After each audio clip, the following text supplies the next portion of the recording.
Hello friend, this is Suraj Singh Rajput and you are watching Study Prime, the part of Prime Motivation। दोस्तों आज हम number system के according इकाई अंक वाले प्रश्न करने जा रहे हैं। इकाई अंक जो कि बहुत ही महत्वपूर्ण प्रश्न है। इकाई अंक से संबंधित जो प्रश्न होते हैं वो प्रतियोगी परीक्षाओं में अधिकतर पूछे ही जाते हैं। तो देखें इकाई अंक के प्रश्नों को कैसे किया जाता है। सबसे पहले हम समझते हैं कि इकाई होती क्या है। जैसा कि आप सब जानते ही हैं, इकाई अंक मतलब क्या होता है। सपोज जैसे मैं यहाँ कोई संख्या लिख दूँ 2585, ठीक। तो ये जो संख्या लिखी है इसमें अगर आपसे पूछा जाए कि इकाई अंक क्या होगा तो किसी भी संख्या का जो अंतिम अंक होता है वो होता है इकाई अंक। तो 2585 में इकाई क्या होगा 5। अब ये तो छोटी सी बात है कि इकाई अंक क्या होता है। इकाई अंक सभी जानते हैं क्या होता है, ठीक। अब देखिए जैसे कुछ प्रश्न इस टाइप से प्रश्न आते हैं एग्जाम में। 584 इंटू 128 इंटू 617 इंटू 413 में इकाई अंक बताना है हमें। तो देखिए इसका मतलब क्या है पूरे प्रश्न का। इसका मतलब ये है 584, 128, 617 और 413 इन सभी का गुणा करना है और गुणा करने के बाद जो आएगा उसमें लास्ट अंक, लास्ट वाला नंबर इकाई का अंक क्या आएगा आपको ये बताना है। तो आप देखें ये संख्याएं जो हैं बहुत बड़ी बड़ी संख्याएं हैं। अगर कोई छोटी संख्याएं होती, एक एक अंक की या दो दो अंक की संख्याएं होती तो फिर गुणा करने के लिए अगर दिया जाता तो हम इजीली गुणा कर सकते थे।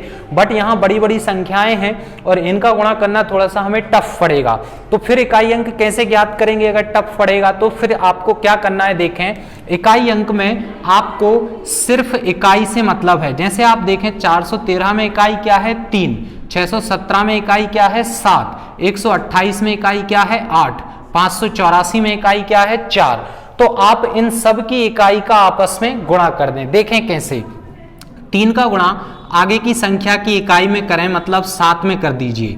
7 तिया कितना होता है 21। अब 21 में इकाई क्या है 1। सिर्फ 1 से मतलब है, इस 2 से मतलब नहीं है। क्यों नहीं है? क्योंकि ये 2 क्या हो गया दहाई हो गया। हमें सिर्फ इकाई से मतलब है। इकाई अंक में सिर्फ इकाई पे ध्यान देना है। अब इस 1 का अगली संख्या की इकाई में गुणा कर दें, मतलब 8 में। 8 कम 8। अब 8 जो आया वो एक ही अंक है, मतलब ये इकाई है। अब 8 का अगली संख्या की इकाई में गुणा करें। 8 चौके 32 और 32 में इकाई क्या है 2। तो लास्ट में जो आया वो आपका आंसर होगा। तो इसका मतलब इस प्रश्न में इकाई अंक क्या होगा 2 होगा।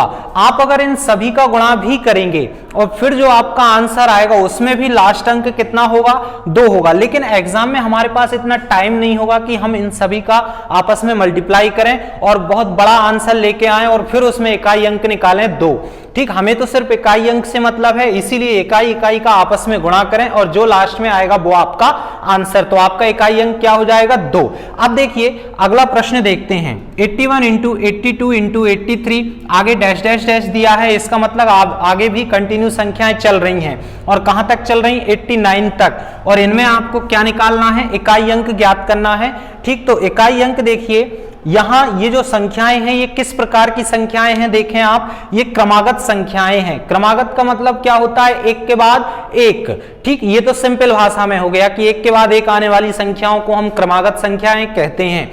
अब क्रमागत संख्याएं होती क्या हैं एक्चुअल में। क्रमागत संख्याओं का मतलब होता है जिनके बीच में समान अंतर हो, मतलब ये जहां तक भी चलेंगी इनके बीच में समान अंतर होगा। जैसे आप देख सकते हैं 82 81 में कितने का डिफरेंस है 1 का, फिर 83 82 में कितने का डिफरेंस है 1 का, फिर आगे 84 आता तो 84 और 83 में कितने का डिफरेंस है 1 का, फिर आगे चल के 85 आता तो 85 और 84 में कितने का डिफरेंस आएगा 1 का। मतलब ये जहां तक भी चलेंगी इनमें एक एक का ही अंतर आएगा, इसलिए इन्हें हम क्या कहेंगे क्रमागत संख्याएं।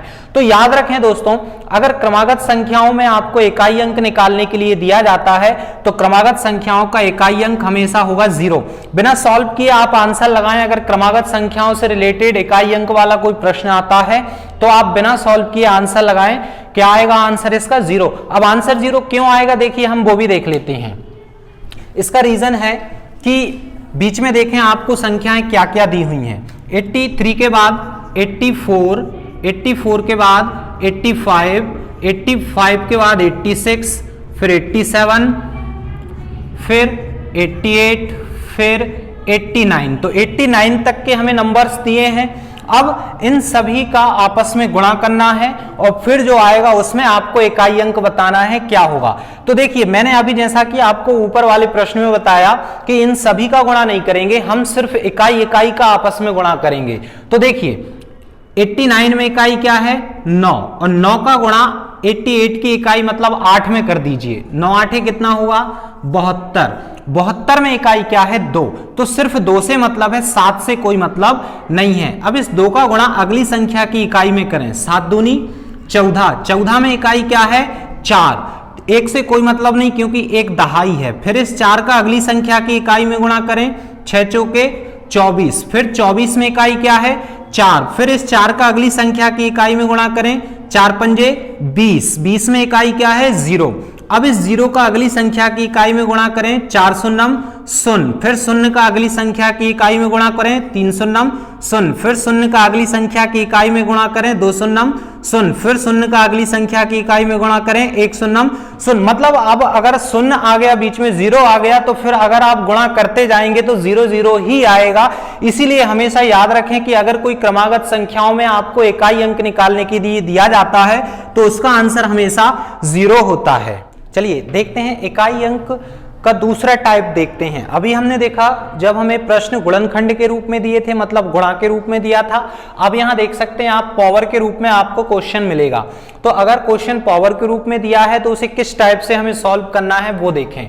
जैसे यहां दिया है 7 की पावर 105 का इकाई अंक क्या होगा। ठीक, 7 की पावर कितनी है 105 है, मतलब आपको 7 का 105 टाइम मल्टीप्लाई करना है और 7 का 105 टाइम मल्टीप्लाई करने के बाद जो आएगा आपका आंसर उसमें आपको इकाई का अंक बताना है, अंतिम अंक क्या होगा। तो क्या आप 7 का 105 बार गुणा कर सकते हैं? नहीं कर सकते, बहुत ज्यादा बार हो जाएगा भाई। हद से हद 3 बार कर सकते हैं, 7 का 4 बार कर सकते हैं, 5 बार या 10 बार कर सकते हैं मुश्किल से, लेकिन 105 बार गुणा करना बहुत ज्यादा लंबा हो जाएगा। तो फिर इस टाइप के प्रश्नों में क्या करेंगे देखें। इस टाइप के प्रश्नों को करने के लिए एक छोटा सा तरीका मैं आपको बताता हूं। आपको क्या करना है, यदि आपका आधार का मतलब होता है जिस पर घात लगी होती है, जैसे यहां 7 पर घात 105 की है तो आपका आधार कितना है 7। यदि आपका आधार 2 हो, 3 हो, 7 हो या 8 हो तो आपको पावर को डिवाइड करना है 4 से। ये छोटे से कुछ नियम हैं पावर को छोटा करने के लिए। ठीक, यदि आपका आधार 4 या 9 हो तो आप पावर को डिवाइड करेंगे 2 से। यदि आपका आधार 1 हो, 5 हो या 6 हो तो स्वयं आधार ही आएगा, मतलब उस पर कितने की पावर लग जाएगी, आपके आधार पर 1 की पावर लग जाएगी, फिर जितने की भी पावर लगी होगी उससे हमें कोई मतलब नहीं है। ये छोटे से नियम हैं। तो देखें आपका आधार कितना है 7 है तो आपको पावर को किससे डिवाइड करना है 4 से। आपकी पावर कितने की है 105 की, इसको डिवाइड कर देंगे किससे 4 से। 4 2 जा 8, 10 में से 8 को माइनस किया 2, फिर कितना लिखेंगे 5, 4 6 जा 24, 25 में से 24 को माइनस किया बचेगा कितना 1। तो जो लास्ट में आपका रिमाइंडर आएगा, जो लास्ट में शेष बचेगा, अब वो आपकी पावर हो जाएगी। तो 7 की पावर अब कितनी होगी 1 हो जाएगी। 105 की जगह 7 की पावर हो जाएगी 1। और अगर 7 की पावर 1 हो गई तो 7 की पावर 1 का मतलब क्या होता है 7 ही होता है। तो आपका इकाई अंक क्या हो जाएगा इस प्रश्न में 7 हो जाएगा। ठीक, आपको इन नियमों को ध्यान से पढ़ना है। ठीक, और उस हिसाब से फिर आपको क्वेश्चंस को सॉल्व करना है। अब देखिए अगला प्रश्न देखते हैं।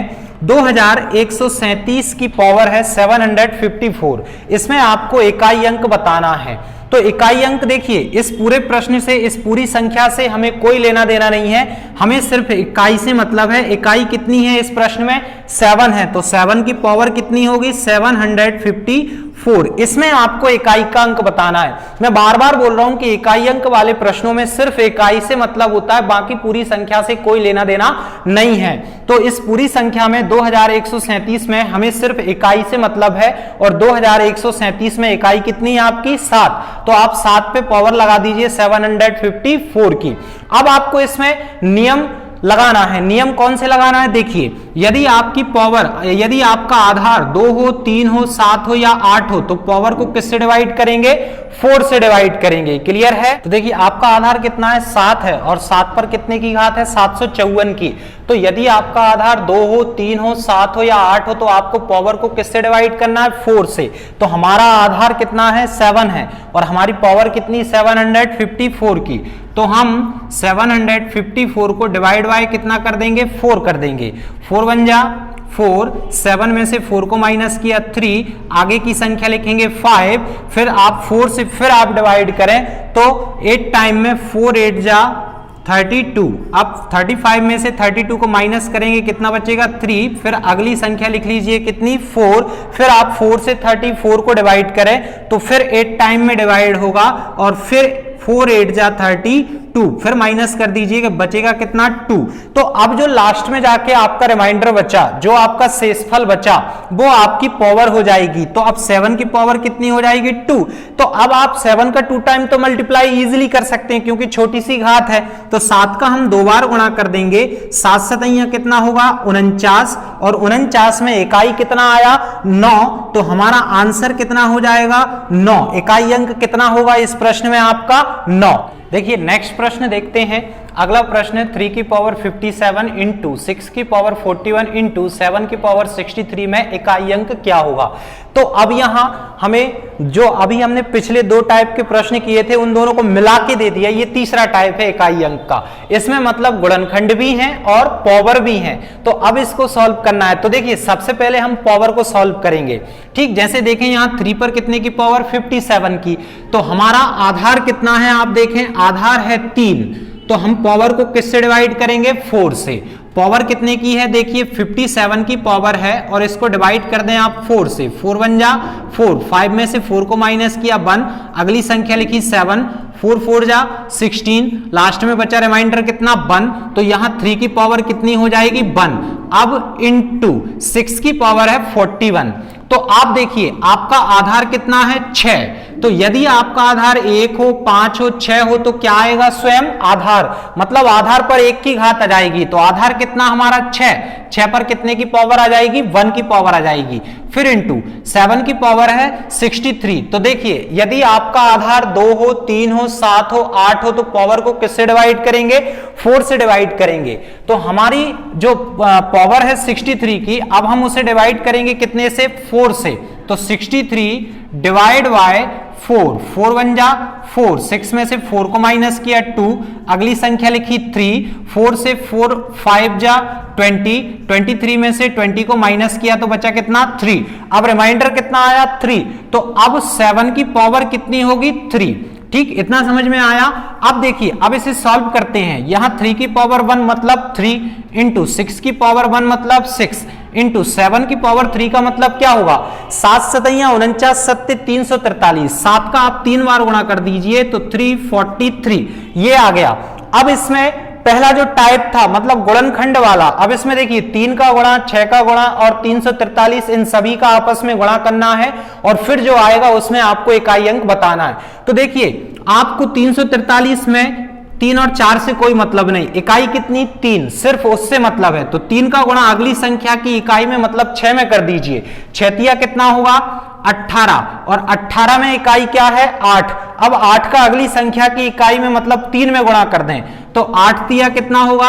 24, और 24 में इकाई क्या है? 4। तो आपका आंसर कितना हो जाएगा? 4। ठीक, इकाई अंक से संबंधित प्रश्न ये 3 टाइप के आते हैं और बहुत ही आईएमपी प्रश्न है। मैंने हर टाइप का एक एक क्वेश्चन आपको बताया है। तो मुझे कमेंट कर आप जरूर बताएं कि आपको इकाई अंक से संबंधित प्रश्न कैसे लगे। और ये नंबर सिस्टम के अकॉर्डिंग ही हमारा 4th वीडियो है।